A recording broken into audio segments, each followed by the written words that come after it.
She slammed the broken clay pot against the stones of the dry riverbed, screaming as gold scattered into the dust.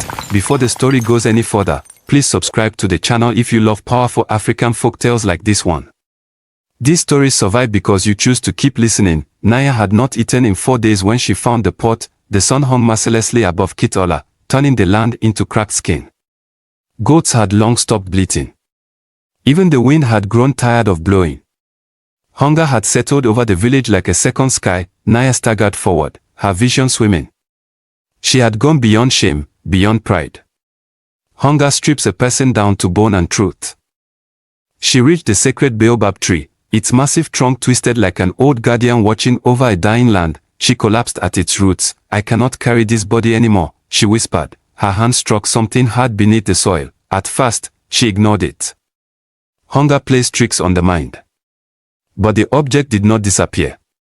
She scraped the dirt away with trembling fingers. Clay, a sealed clay pot, buried deep beneath the roots. Naya stared at it. The symbols etched into the surface were ancient, the kind elders spoke of in low voices around the fire. Her heart pounded. Ancestors. She breathed, with shaking hands. She pried the lid loose, light burst upward, gold. Heavy nuggets filled the pot, glowing under the punishing sun. Naya sucked in a sharp breath.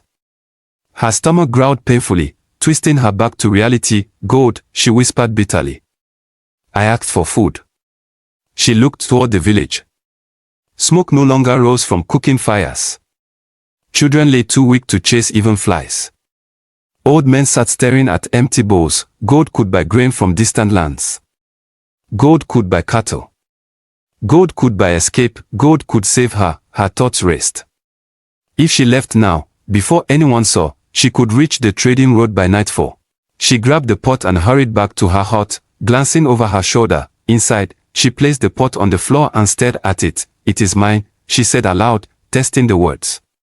I found it. A voice outside interrupted her thoughts. Naya, old Mumbo called weakly. Do you have anything? Even a handful of millet? Naya froze. Her eyes moved to the gold. No, she answered, forcing her voice steady. I have nothing. Mumbo coughed and shuffled away. Naya sank down, guilt crawling up her spine. That night, sleep did not come gently. Wind tore through the village, though no storm clouds filled the sky. Her hut door creaked open. The fire died suddenly, then she heard them. Daughter of Kitola. Naya opened her eyes. Figures stood at the doorway, tall, shimmering forms shaped from shadow and moonlight. She did not scream. Hunger had already stripped fear from her. You have found what was buried, one voice echoed. Yes, she whispered. You gave it to me. Did we? Another asked. Naya swallowed. Why else would it be beneath the sacred tree? The air grew heavy. That gold feeds one stomach, the voices said together. Hunger feeds many. Naya's jaw tightened. Then why place it in my hands? To see what you value when death sits beside you. She woke with a gasp. The pot sat where she left it. Morning came with cries from the far end of the village. A child had died in the night. Naya pressed her hands to her ears. This is not my burden, she told herself. I did not bring the drought.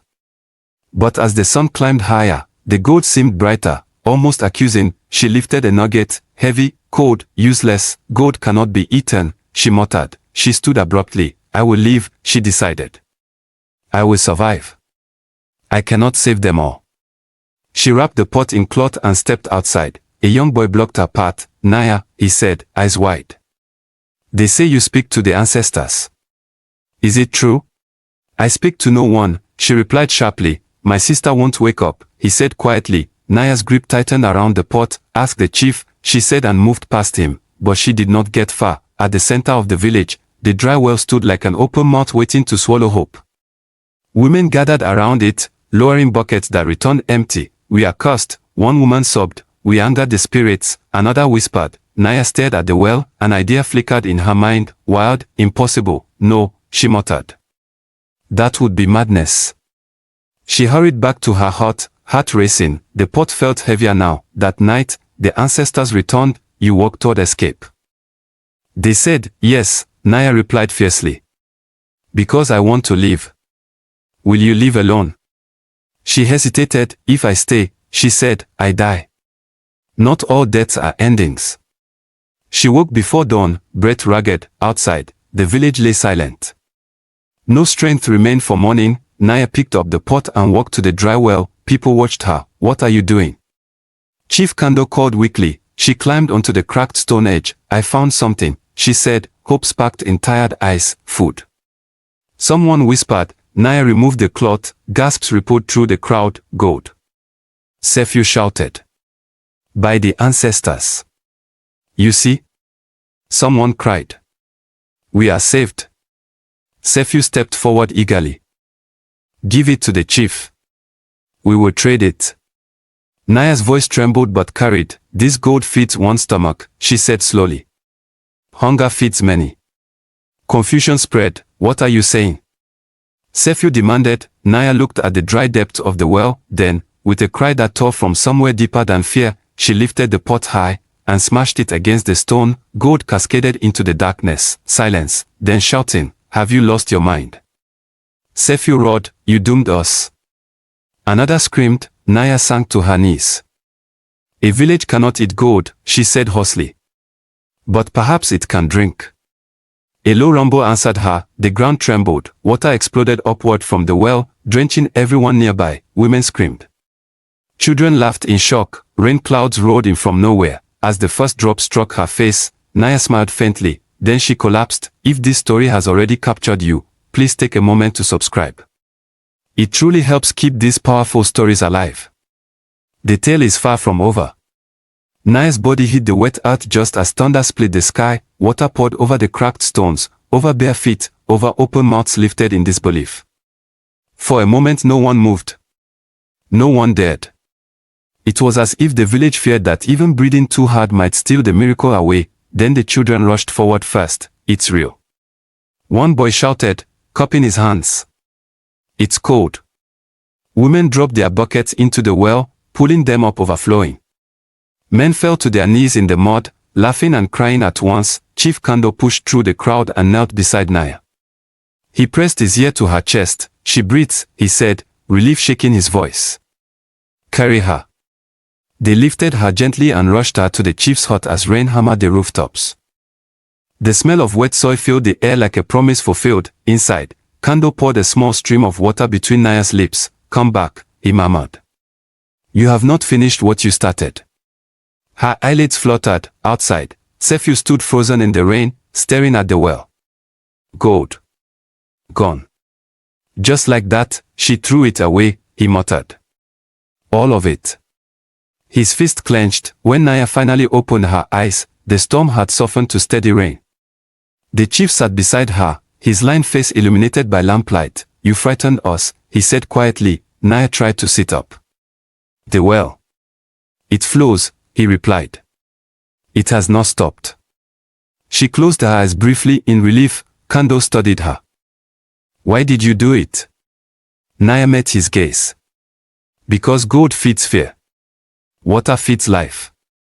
Before he could respond, shouting erupted outside. Kando rose quickly and stepped into the rain. Sefiu stood near the well, arguing with several men. She destroyed wealth. Sefiu backed. Do you not see? We could have traded it for protection, for cattle, for land. We have water, a farmer replied sharply. What more do you need? Power. Sefiu snapped. Power so no one ever starves us again. Kando approached slowly. Power without wisdom destroys the one who holds it. Sefiu turned on him. And wisdom without strength leaves us weak. Naya appeared at the doorway of the hut, leaning against the frame. Sefiu, she called softly. He spun toward her. You had no right, he said. You found it. It was yours. But you had no right to throw it away. Naya stepped into the rain. It was never mine, she said calmly. Then whose was it? He demanded. She looked toward the baobab tree. The ancestors. Murmurs rippled through the crowd. Sefiu scoffed. Spirits do not eat. We do. And yet, Naya replied, gesturing to the overflowing well, we drink. The argument dissolved into uneasy silence. Days passed, and the rain did not stop. Seeds planted in desperation sprouted quickly. The earth softened.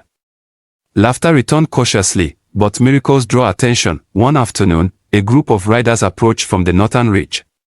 They carried blades and wore bright cloth that shimmered like promise and threat all at once. The villagers watched nervously. Their leader dismounted slowly, scanning the land. "We heard a story," he said smoothly, "of water in a dead place."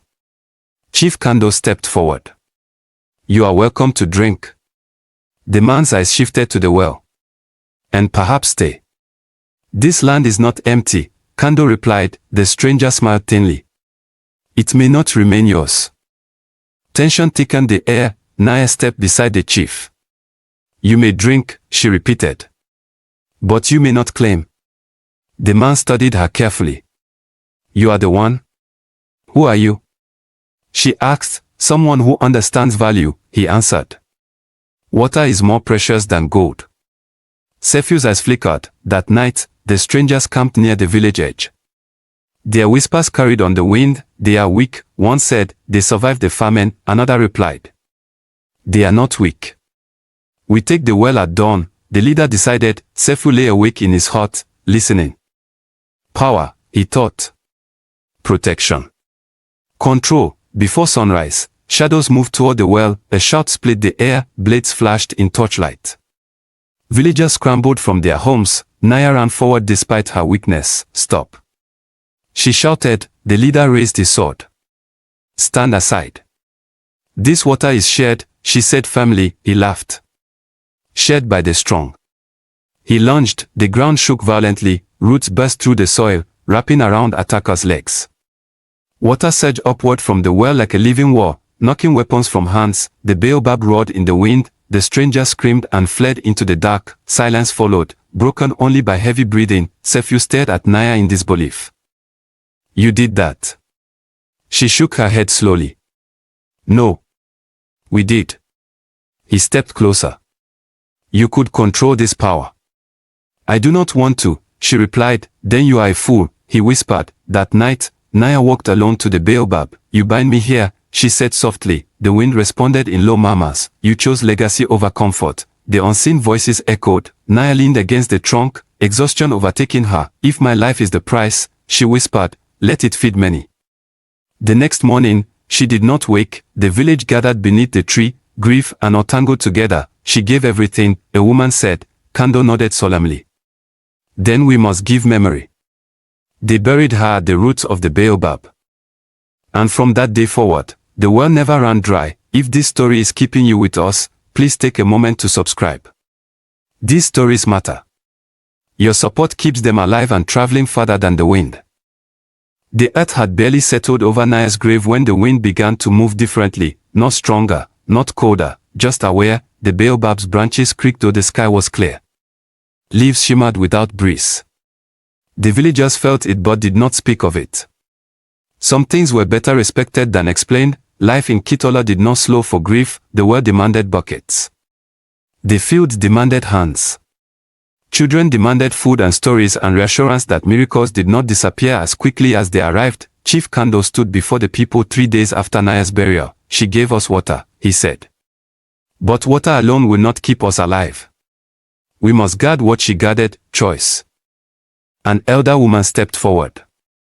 "We will speak her name every season," she declared, "and every child will learn why she broke the pot." Another added, "But not every heart bowed in gratitude." Sefu stood apart from the crowd, eyes fixed on the well. "She is dead," he muttered to himself. "And we are left with a story instead of gold." That night, he approached Naya's grave alone. "You chose them over power," he said bitterly. "You chose weakness." The baobab groaned. Sefu stepped back, startled. "You had something rare," he continued, voice shaking with anger. "You could have made us untouchable." The ground beneath him shifted slightly. He froze. From the well came a low rumble. As if water were laughing quietly in the dark, Sefu's face hardened. "I am not afraid of trees and wind." He turned and walked away, but sleep did not find him. The seasons changed. Kitola flourished, crops rose tall and thick. Livestock returned. Traders passed through often, bringing cloth, salt, and stories of distant lands still struggling with drought. Word of the miracle well spread farther than anyone expected. With prosperity came something new, envy. One afternoon, a caravan of merchants arrived with guarded eyes and sharp smiles. "We wish to build storage near your well," their leader proposed to Chief Kando. "We will protect it. In return, we take a portion of the water." "The water is not owned," Kando replied calmly. "Everything is owned," the merchant said softly. "Or it is taken." Murmurs spread through the villagers. A younger man stepped forward angrily. "We defended this land before.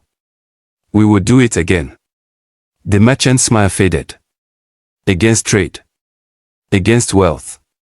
Sefiu listened closely. Wealth, the word stirred something restless inside him. That evening, he sought out the merchants secretly. "You want control?" Sefiu said quietly. "We want stability," the merchant leader corrected. "Water draws danger.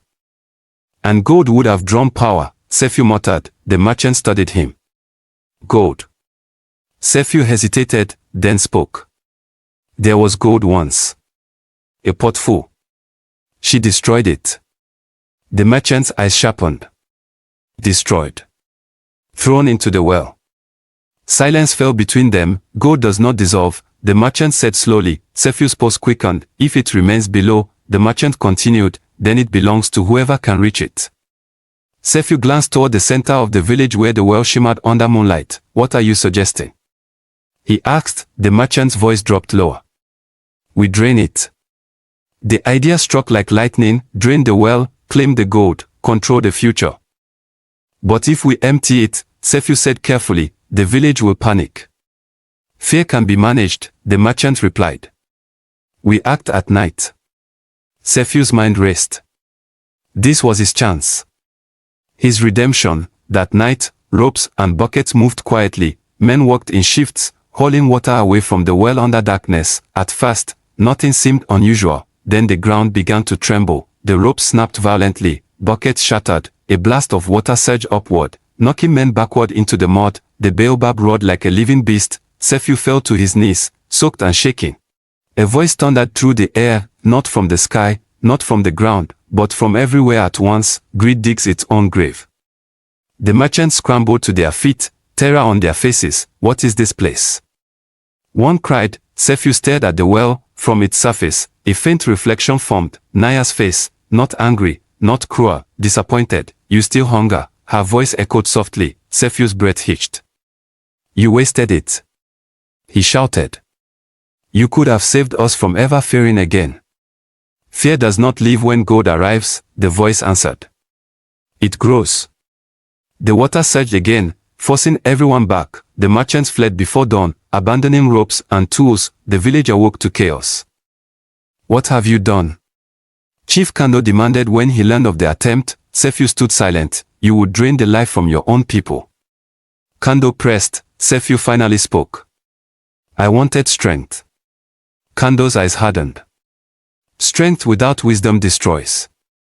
The villagers gathered, anger rising. "Cast him out," someone said. "Let him wander," another added. Sefiu looked toward the baobab one last time. He said nothing. He walked away from Kitola alone. The wind did not follow him. Years passed again. Children grew up hearing the full story of hunger, gold, water, and the man who chose power over memory. And each time the story was told, one lesson deepened. Miracles are not meant to be controlled. They are meant to be honored. If you are still here, please subscribe. These stories grow because you choose to listen. Stay with us. There is one final turn before this tale closes. Sefiu did not look back when he crossed the last ridge that hid Kitola from view, but the wind followed him anyway, not gently, not kindly. Days turned into weeks as he wandered through lands less fortunate than the one he had left behind. Villages he passed were dry, suspicious, hollowed by famine. He offered stories of a well that never emptied. They did not believe him. Water that never dries. One elder scoffed. "Then why are you here?" Sefiu had no answer. Hunger returned, not to his body at first, but to his pride. He had wanted power. He had wanted to be the man who secured Kitola's future. Instead, he had become a warning whispered beside fires. Meanwhile, Kitola prospered, but prosperity brought its own test. The well continued to flow, yet the elders noticed something subtle. It responded. When the people argued selfishly, the water level dipped slightly. When they shared generously, it rose. At first they dismissed it as coincidence. Then one dry morning, when two farmers fought over irrigation rights. The well dropped so low that buckets scraped stone. Panic spread quickly. Chief Kando, now frail and leaning heavily on his staff, called the villagers together. What did Naya teach us? He asked. Silence. A young girl finally answered. That gold cannot be eaten. And Kando pressed. That choice fits many. She continued softly. The farmers lowered their heads. They embraced reluctantly. Within moments, the water rose again. Gasps filled the air. It listens. Someone whispered. No, Kando corrected gently. We listen. Seasons passed. Kando eventually joined Naya beneath the baobab, buried near her resting place. The responsibility of memory shifted to the next generation. Among them was Lela, the little girl who had once spoken during the drought years. Now grown, she carried Naya's story like a living flame. One evening, travelers arrived again, this time not with weapons, but with desperation. Our wells are dust, their leader said. We beg to share yours. The village gathered in uneasy silence. If they shared too much, would the water weaken? If they refused, would they betray Naya's sacrifice? Lela stepped forward. How many are you? She asked. 43. The man replied. Mama's report. That is too many. Someone argued. We cannot risk it. Another added. Lela closed her eyes briefly, remembering the story as she had heard it 100 times. Then she spoke. When Naya stood at the well, she did not calculate survival. She chose it. She turned to the travelers. You may stay. Some villagers protested. And if the water leaves us? One demanded. Then we face it together, Lela replied. The travelers entered Kitola. Days passed. The well did not falter. In fact, it seemed stronger. Children laughed together regardless of origin. Fields expanded. Songs mixed languages. The baobab's leaves shimmered as if satisfied. Years later, long after famine had become memory rather than threat, a group of young men gathered by the well at night. We depend too much on a story. One said, yes, another agreed. What if it stops one day? Then we will be unprepared, a third added. They decided to test it. Secretly, they drew more water than needed, hiding it in large clay jars to measure the level's change. By morning, the well had not only refilled, it overflowed. Soaking their jars and washing them away, the young men stood stunned. From the surface of the water, a faint ripple formed. Not a face, not a voice, but a feeling, a reminder. Later that day, Lela called the village together. Young men, she said calmly, why test what has already proven itself? They lowered their eyes. We feared losing it. One admitted. Fear returns in many forms, Lela said gently. Even after miracles. That night, under a sky thick with stars, the entire village gathered beneath the baobab. Lela told the story again, from Naya's first tumble beneath the tree to the smashing of the pot, to the rising water, to Sefiu's departure. She ended with the same words always spoken, gold can be found again. But wisdom must be chosen. Silence followed. Then the youngest child present asked, will the well ever leave us? Lela smiled, only if we leave each other. The wind moved softly through the branches. Some swore they heard a whisper, gold cannot be eaten. Generations later, the story remained. Travelers carried it across deserts and forests. Some believed it was myth, some insisted it was magic, but those who lived in Kitola knew the truth. The miracle was never the gold. It was never even the water. It was the moment a starving woman chose many over one, and that choice echoed louder than thunder. If this story moved you, if it reminded you that true wealth is not what we keep but what we give, please subscribe to the channel. It truly helps keep these African folktales alive and reaching more hearts. Like the video if you felt the weight of Naya's decision, and in the comments, tell us, what would you have done if you found the pot while starving? Because stories live when they are shared. And wisdom survives when it is chosen.